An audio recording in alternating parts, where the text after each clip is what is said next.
Hello student, social with Savita channel पे आपका स्वागत है। आशा करती हूँ आप लोग सही होंगे, पढ़ाई आपके मस्त चल रही होगी और आपको स्कूल भी ओपन हो चुके होंगे, तो आप लोग अपना पढ़ाई करते रहिए।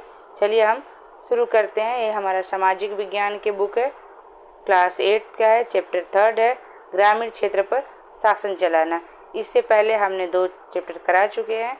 आप प्ले लिस्ट में जाकर आपने नहीं किया है तो प्ले लिस्ट में जा कर के देख लीजिए, चेकआउट कर लीजिए और वहाँ से देख सकते हैं। चलिए हम अपना चैप्टर पर शुरू करते हैं।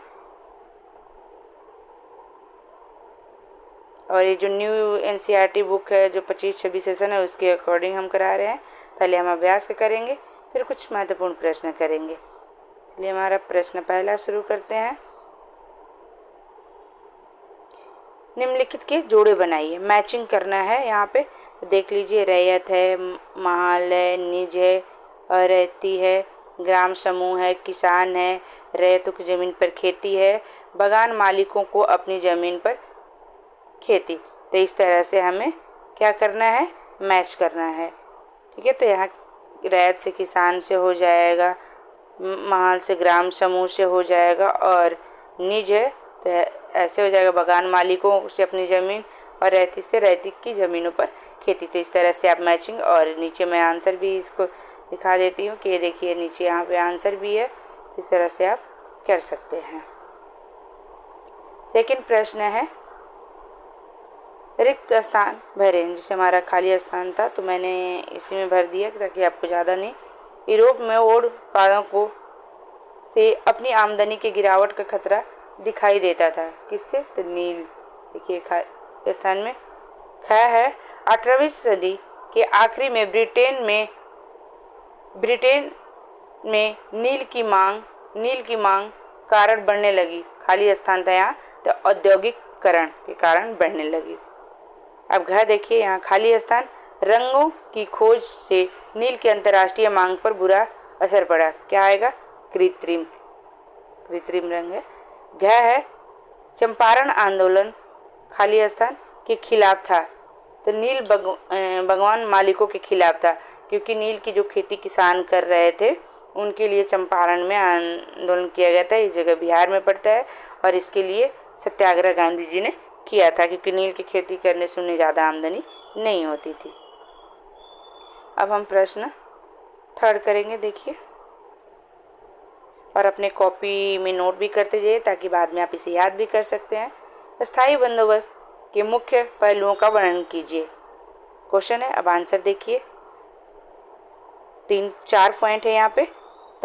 राजाओं और तलुकदारों को जमींदारों के रूप में मान्यता दी गई। सेकंड पॉइंट है, उन्हें किसानों से लगान वसूलने और कंपनियों को राजस्व चुकाने की जिम्मेदारी दी गई। थर्ड है, उनकी ओर से चुकाई जाने वाली राशि स्थायी रूप से तय की गई थी। फोर्थ है, भविष्य में कभी भी उनमें से इजाफा नहीं किया जाना था। हमारा अगला प्रश्न फोर्थ है, महलवारी व्यवस्था अस्थायी बंदोबस्त के मुकाबले कैसे अलग थी। आप देखते हैं कि कैसे अलग थी महलवारी बंदोबस्त के अलावा। अपनी निम्नलिखित विशेषताओं के कारण महलवारी व्यवस्था अस्थायी बंदोबस्त से अलग थी, जो इस प्रकार है। अब हम देखते हैं।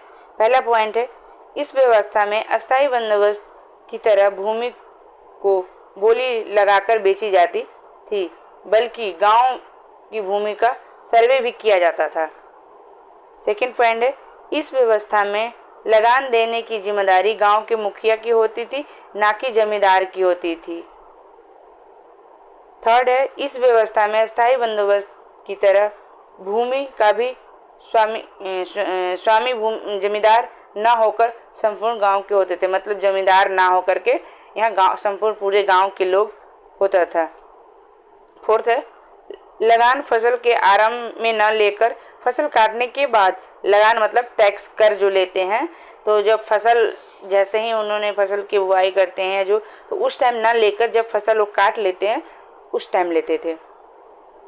फिफ्थ है, मालवाड़ी को बंगाल के उत्तर पश्चिम क्षेत्र में लागू किया गया, जबकि अस्थायी बंदोबस्त बंगाल, बिहार, उड़ीसा में लागू किया गया। अब अगला हमारा प्रश्न है, 5th है, रैयतों नील की खेती से क्यों कतरा रहे थे? आंसर देखिए, रैयतों ने नील की खेती से के लिए अग्रिम कर्ज दिया जाता था जिसकी शर्तें बहुत कठोर थी। मतलब नील की खेती करने के लिए पहले से ही उन्हें कर्ज दिया जाता था, लेकिन उस पर कुछ नियम लगाए जाते थे, शर्त लगाए जाते थे। सेकेंड है, उन्हें नील की बहुत कम कीमत मिलती थी जिन्हें कर्ज भी नहीं चुका पाते थे। मान लीजिए कर्ज लेकर वो काम कर रहे हैं और नील की खेती करने से ज़मीनें बंजर हो जाती थी, उस पर कोई और फसल नहीं उपजा और लागत ज़्यादा लगती थी लेकिन आमदनी कम होती थी। तो जो कर्ज लेकर नील की खेती करते थे उससे भी आमदनी उनकी नहीं होती थी। अब हमारा थर्ड है, नील की खेती से खेतों की उपजाऊपन कम हो, अभी मैंने बताया कि उसका उपजाऊपन कम हो जाता था। फोर्थ है, ऐसे खेतों में धान की फसल नहीं उठ पाती थी। मतलब जिससे ऐसे खेतों में धान की फसल या कोई और अन्य फसल नहीं उपजा पाते थे क्योंकि नील की खेती करने से ज़मीनें बंजर हो जाती थी। अब हमारा प्रश्न 6 है, किन परिस्थितियों में बंगाल में नील का उत्पादन धराशायी हो गया? देखिए, अब देखते हैं, निम्नलिखित परिस्थितियों में बंगाल में नील का उत्पादन धराशायी हो गया। पहला पॉइंट है, मार्च 1864 में बंगाल के किसानों ने नील की खेती करने से क्या किया? इनकार कर दिया। सेकेंड है, इस बगावत से परेशान होकर सरकार ने नील आयोग बना दिया। मतलब ऐसे परेशान होकर एक नील आयोग, वहाँ लोग अपनी शिकायतें कर सकते हैं क्या किसको परेशानी है। थर्ड है, आयोग ने बागान मालिकों को दोषी पाया। मतलब जब आयोग में लोगों ने अपना शिकायत दर्ज किया तो जब जांच बैठी तो उन बागान मालिकों को दोषी पाया। किसानों को कहा गया कि नील की खेती बंद कर सकते हैं और इस प्रकार बंगाल में नील का उत्पादन धराशायी हो गया। अब अगला हमारा है 7 प्रश्न, राजस्व निर्धारण की नई मनोरम व्यवस्था के कारण पैदा हुई 2 समस्याएं लिखें। मतलब कौन कौन सी 2 समस्याएं पैदा हुई? राजस्व निर्धारण की नई मनोरम व्यवस्था के कारण पैदा हुई 2 समस्याएं निम्नलिखित है। पहला है, रैयतों से यह आशा की गई थी कि वे भूमि सुधार का प्रयास करेंगे किंतु उन्होंने ऐसा कुछ नहीं किया। सेकेंड है, राजस्व अधिकारियों ने भू राजस्व की दर काफी ऊंची रखी थी, रैयत इतना अधिक भू राजस्व देने की स्थिति में नहीं थे। अब अगला हमारा प्रश्न है, प्रश्न 1, चंपारण आंदोलन और उसमें महात्मा गांधी की भूमिका के बारे में जानकारी इकट्ठा कीजिए। मतलब चंपारण आंदोलन में महात्मा गांधी की क्या भूमिका थी? बंगाल में इंडिगो उत्पादन के पतन के बाद इंडिगो ने यूरोप्लांट्स ने अपने कार्यों को बिहार में स्थानांतरित कर दिया। जब महात्मा गांधी दक्षिण अफ्रीका से लौटे तो बिहार के एक किसान ने उन्हें चंपारण आने का और नील की खेती करने वाले की दुर्दशा देखने के लिए राजी किया। 1917 में महात्मा गांधी ने इस यात्रा को इंडिगो प्लांट्स के खिलाफ चंपारण आंदोलन शुरुआत के रूप में चिन्हित किया गया और यूरोपीय बागान मालिकों ने किसान पर अत्याचार किया। किसानों को दयनीय स्थिति को देखने के लिए महात्मा गांधी चंपारण पहुंचे, जिसे जिला अधिकारियों ने उन्हें चंपारण छोड़ने का आदेश दिया, लेकिन उन्होंने आदेश का पालन करने से इनकार कर दिया और सत्याग्रह शुरू कर दिया। मतलब महात्मा गांधी के रोका गया लेकिन महात्मा गांधी ने इसे छोड़ करके फिर भी सत्याग्रह किया, जो नील की खेती कर रहे थे, जो किसान बहुत परेशान थे उनके लिए 1917 में। तो इस तरह से आप नोट भी करते जाइए और कभी बीच में एक नंबर के भी कि महात्मा गांधी ने नील की खेती के लिए कब सत्याग्रह किया था, तो 1917 में। आपके 1 लाइनर के भी क्वेश्चन बन जाएगा और ये 3 या 5 नंबर के भी क्वेश्चन है, तो ये सारा अपने कॉपी में नोट और याद भी करते रहिएगा। 9th प्रश्न है, भारतीय नील की मांग यूरोप में लगातार बढ़ रही थी, इसके क्या कारण थे? उत्तर, भारतीय नील की मांग यूरोप में लगातार बढ़ने के कुछ निम्नलिखित कारण थे। पहला, नील का पौधा मुख्य रूप से उष्णकटिबंधीय इलाके में उगता है तथा भारत के इस प्रकार की जलवायु उपयुक्त स्थल है। सेकेंड है, यूरोप में औद्योगिक क्रांति के कारण कपड़ा उत्पादन में भारी वृद्धि हुई।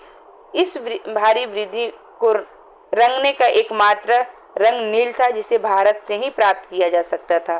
थर्ड है, भारत में प्राप्त होने वाले नील की गुणवत्ता उच्च दरों की होती थी परंतु उसकी कीमत कम होती थी, इसलिए व्यापारी भारत में से ही नील के व्यापार को प्राथमिकता देते थे कि नील सबसे ज़्यादा भारत से लेते थे।